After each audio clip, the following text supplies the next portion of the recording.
if you've been watching the crypto market lately, you would find out that it has been a very rough few weeks.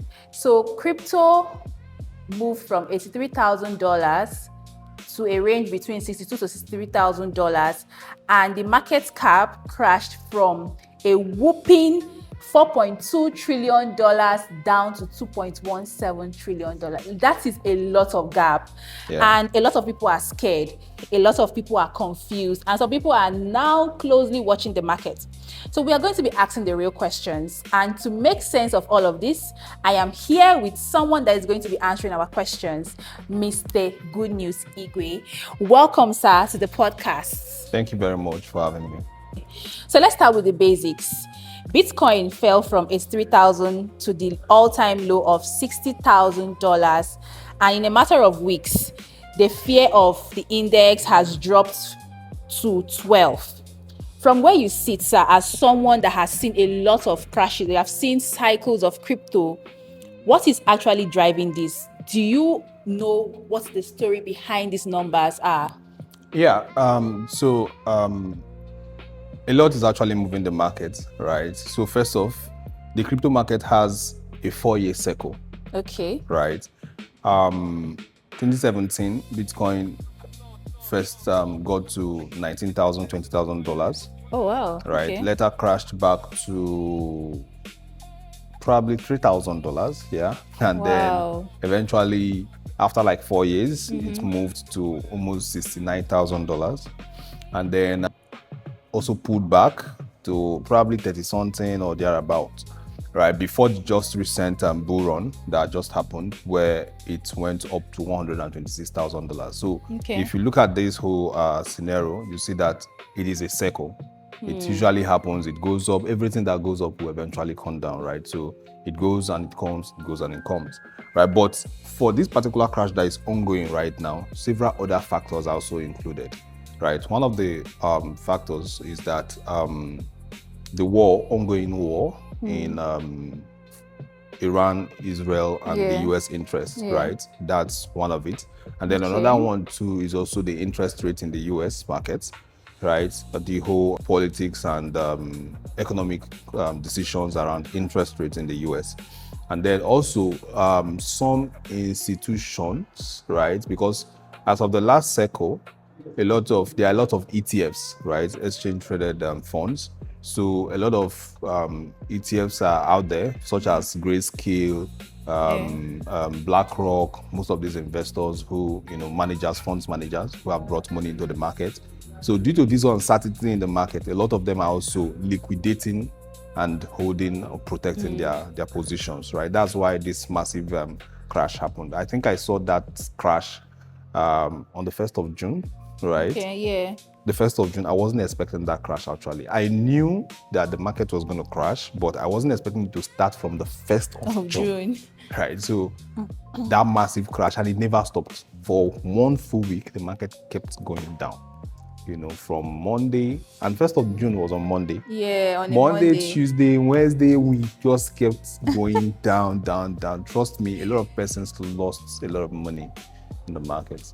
And then I think another thing too that was part of it too is the uncertainty of the fact that MicroStrategy, they're also another company that is holding Bitcoins. They've been buying a lot of Bitcoins. Almost, I'm not so sure.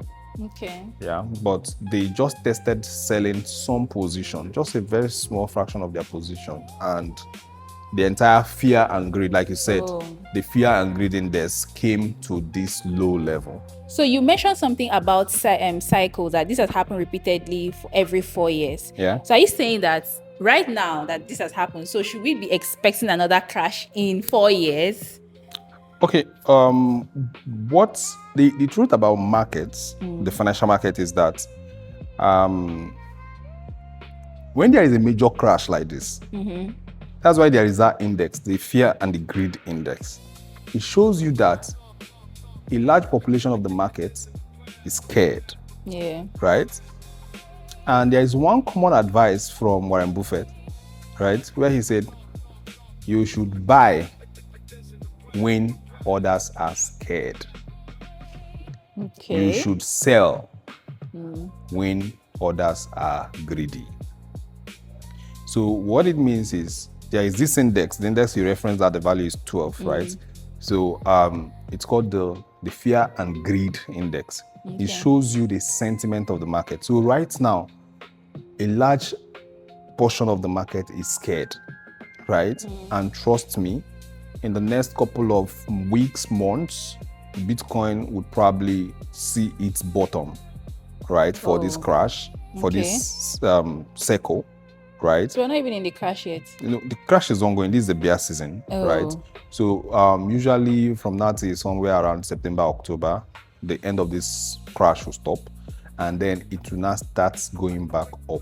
So from that point, it will start going back up. In the next, let's say, 2 to 3 years time, it will possibly create a new all-time high, which might be towards $200,000 or even more.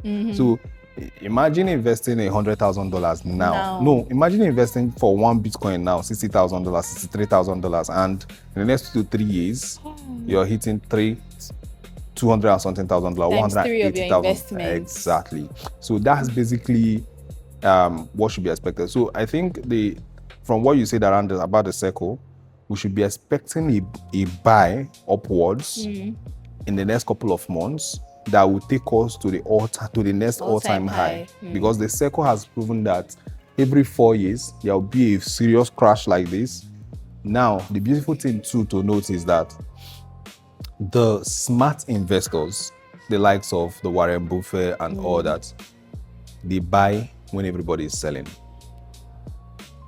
So right now that there is this blood in the market, everybody is scared.